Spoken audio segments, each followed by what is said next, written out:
Hello, everyone, and welcome to the Real Word Podcast, a place where real thoughts, real ideas, and real words come to life. I'm your host, Drew, coming from San Diego, California. This is episode number 5. I appreciate you stopping by. Make sure to like, share, and subscribe. And now that that's out of the way, let's get into the episode. I feel like this episode is gonna be pretty important. Tried doing it yesterday, but I had some technical difficulties and just wasn't able to get it uploaded and get it done. So gonna redo it, and gonna kind of I had like a recap of the weekend and Universal and all that, but today I'm just gonna focus on the mental health and talk about that and kind of give you my background with that whole situation. I got a little bit of a timeline written out here that I'm gonna follow. So, yeah, let's get into it. And like I said, I had a weekend update with like the Universal review and all that. So that'll be in another episode. Probably get to that tomorrow. But this one is all about the mental health. So let's get into it. It's kind of hard to talk about. Gonna be vulnerable, gonna be real, gonna be honest, and yeah, so hope you enjoy, hope it helps someone. I know it should help me getting it out there, being honest, being truthful. So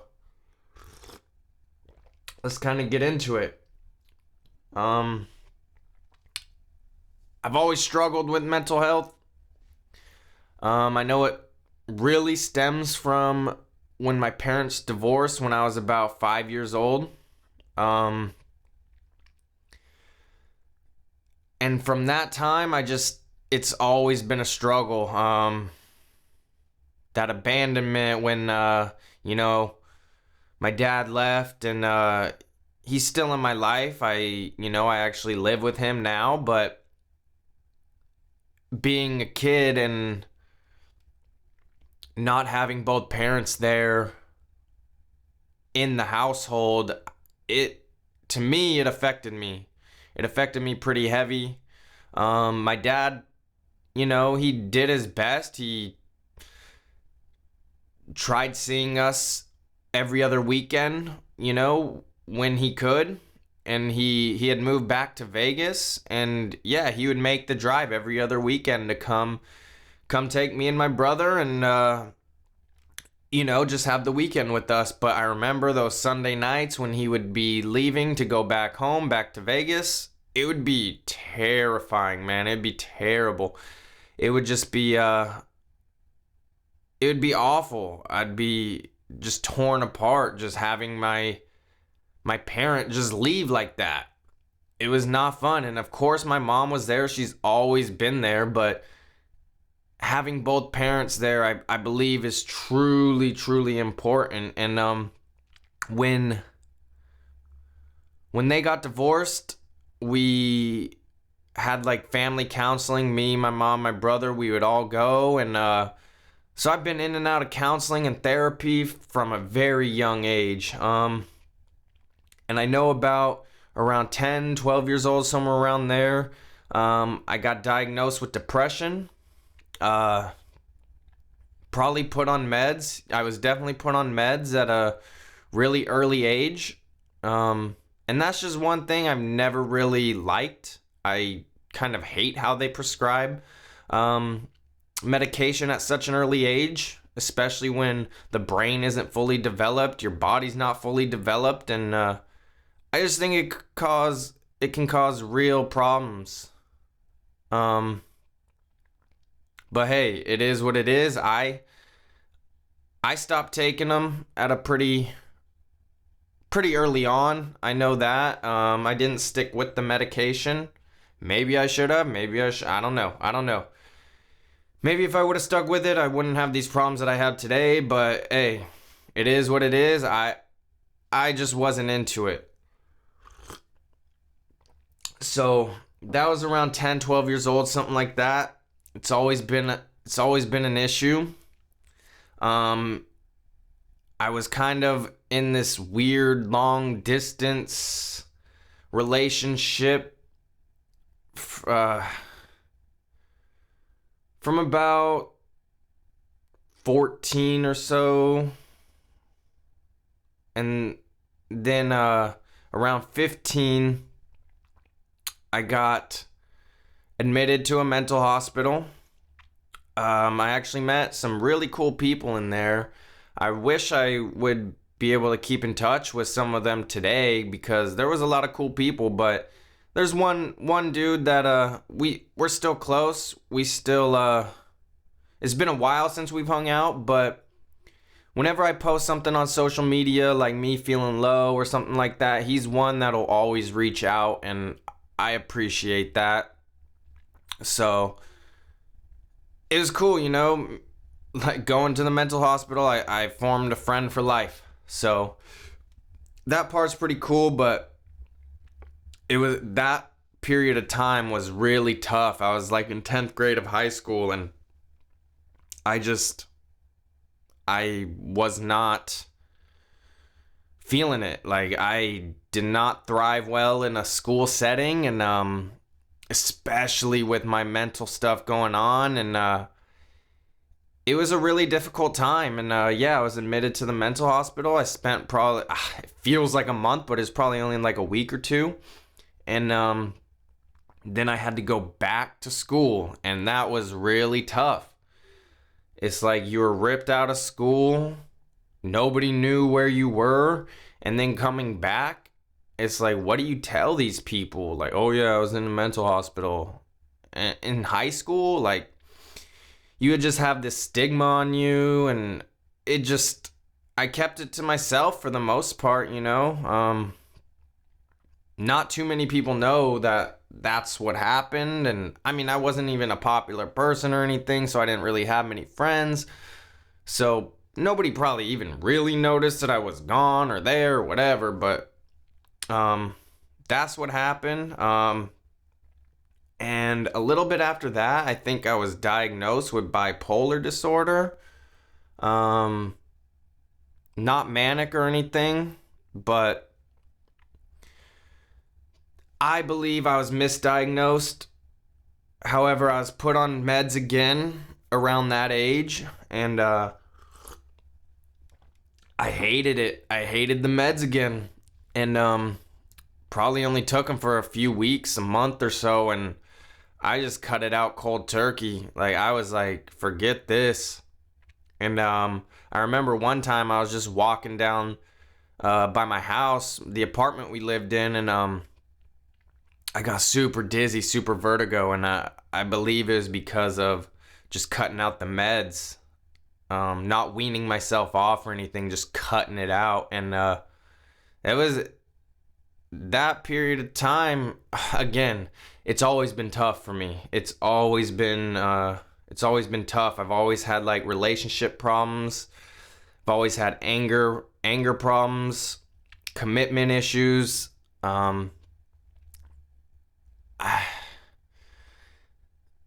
the commitment issues come from me not wanting to be abandoned or left again. So if I don't get too close to you or don't commit to you, there's not a chance of you leaving or hurting me. But it always ended up happening. They always left. I always forced them to leave, pushed them away, and forced them to kind of take these drastic measures to cut me out of their life. And then that cycle of abandonment continued, and it sucks. It really hurts. And but I know it's me. I cause it. I'm the one that makes these issues. And it's tough. It really is tough. I definitely have anger issues, especially if I don't kind of like get my way. And these are all things I'm trying to work on. I never really learned how to cope properly, even though I've been in and out of therapy and counseling basically my entire life. I just nothing sticks. I don't know what to do. And it's tough. It really is tough. And when I was about 18, I got in this relationship.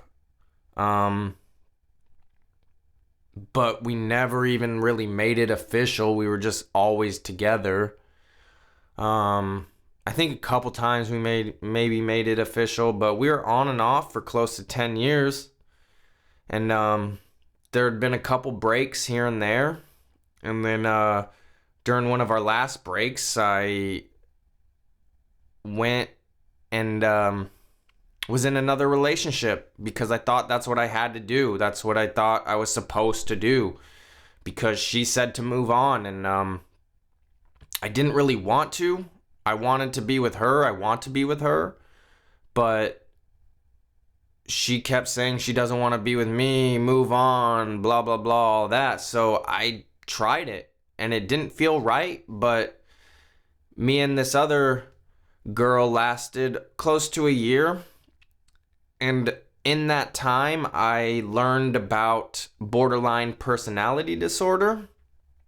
I was listening to a podcast, Your Mom's House, and they were talking with Dr. Drew, and Christina was telling her story about her mom, how she suffers with BPD and kind of all the symptoms that go with it. And when I heard that, it shook me to my core, basically. It scared me because I was like, this is me. And it took me a while. It took me probably a few months to actually go do some research on what it was because I was scared to face it. And once I did, it changed a lot. I started spiraling down because I was like, finally, I connect with something that is me 100%. All the symptoms, I basically checked all the boxes. And basically made me spiral, which in turn kind of affected the relationship. And I started getting in my ways again, and she left, and the abandonment cycle continued. My anger issues continued, and it's been a tough thing. It's been really tough, and yeah, man. I'm in therapy now. Basically, after that breakup, I was going through a really hard time, and I had to make some changes because I was feeling really low, feeling really down, and I just felt like there was no hope, no anything. And those feelings come and go still. But I'm in therapy. It's been close to a year now. I was going once a week for about 4 or 5 months, and then I switched it to every other week just due to affordability, which sucks because why is there a price on mental health? I mean, I understand that these people went to school, this is their job, and they need to make a living and an income as well, but man,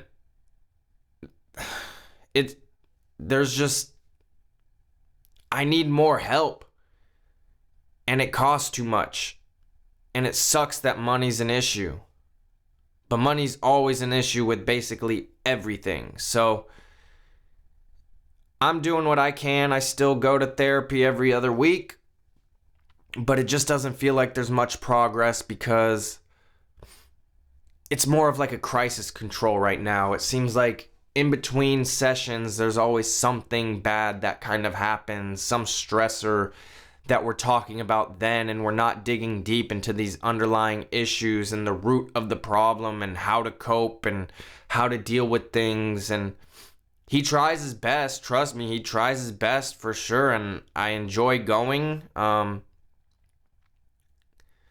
I just need more. I need more attention, more time to just get into this, and it's been tough. It really has been tough. But I'm doing what I can. I don't know what else I can do besides take these steps and take this action to try and better myself. I try and stay busy. I try and stay active. I try and, be creative and, starting this podcast and all of that. But it's just, my mind just constantly runs and has these negative thoughts, and I always feel like I'm not good enough, and I have self-esteem issues. Yeah. So I know I have a lot to work on, and it just takes time. It really does take time. I want to get better. I want to be quote unquote normal, or just have a normal functioning brain. Because this is tough. I don't wish this on anybody. Like, there's just days where I just want to sleep in bed all day and not get out, and some days are like that. Some days I can barely function. And it's tough to try and navigate through it, because I feel like I'm doing what I can, but I'm not seeing any results. And I know right now the stress of not having a job is really killing me. Not having a source of income is really just taking its toll on me. It's causing another cycle. But that's why, like I said, I'm trying to stay busy doing this kind of stuff, going on a run, just being outside and trying to stay busy, seeing family and seeing the few friends I do have, and things like that. But I just don't see the progress. And it's been going on since I've been a little kid, and especially since around 15 years old. That's kind of the main part. Like, that was a big turning point, going to the mental hospital, and that was a big turning point. And I just haven't really seen much progress since then. I feel like I've been stunted. And yeah, I mean, don't get me wrong, I had a good childhood. There was a lot of ups and downs. I switched schools probably 4 or 5 times before elementary school was up. And then we moved here in 5th grade to North County, San Diego. And yeah, I was in like 5 schools before 5th grade. Just constantly changing year after year. And then I got to 5th grade, and then I had to change schools again into middle school. But then once I got to middle school, is structured. I had the full 3 years there. But I feel like constantly moving around, switching schools, I could never get a comfort, a stability. I could never gain true friends. So I believe that has a part of it too. And I'm not blaming my mom. I'm not trying to blame my parents, but I do believe that had a big part of it as well. But I do understand that making a move before middle school is pretty important, because from then on you can kind of have more stability and be more grounded, which is what she was trying to do.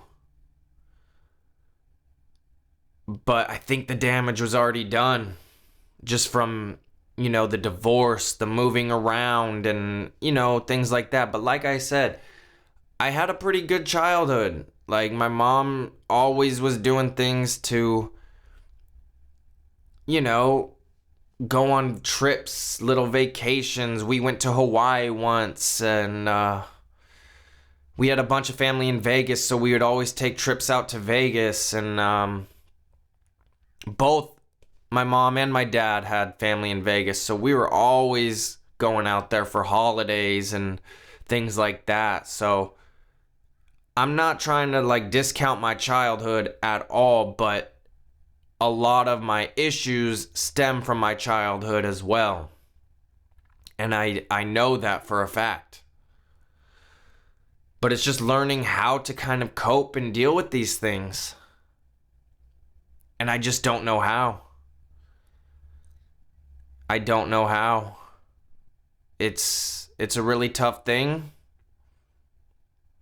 But I'm trying to make it work. I'm trying to figure it out. So that's kind of a little bit of a background about me and my mental health, and where I stand today.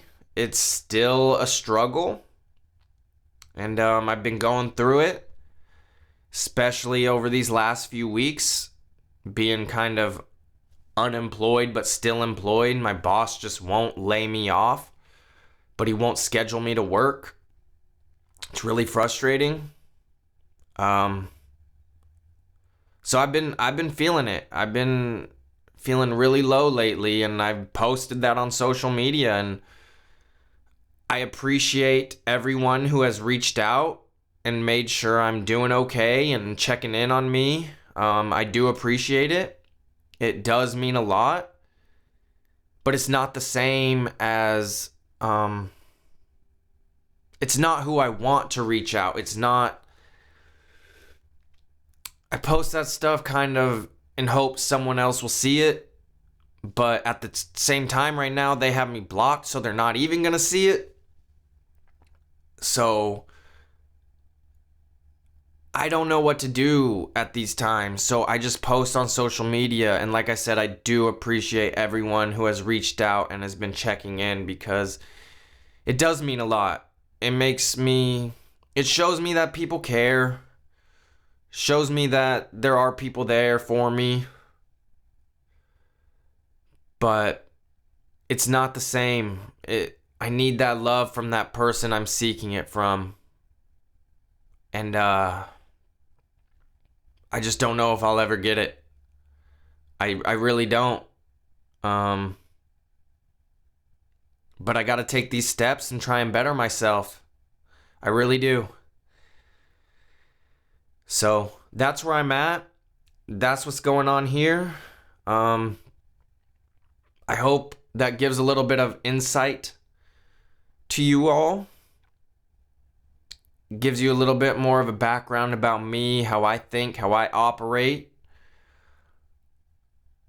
This is really tough because I am being really honest. I'm being really truthful and upfront, and I've never really shared these experiences before.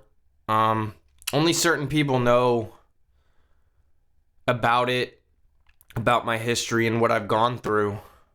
And yeah, man, it's just tough. But like I said, I hope this gives you some insight. I hope it helps someone. Maybe it gives someone else a little courage to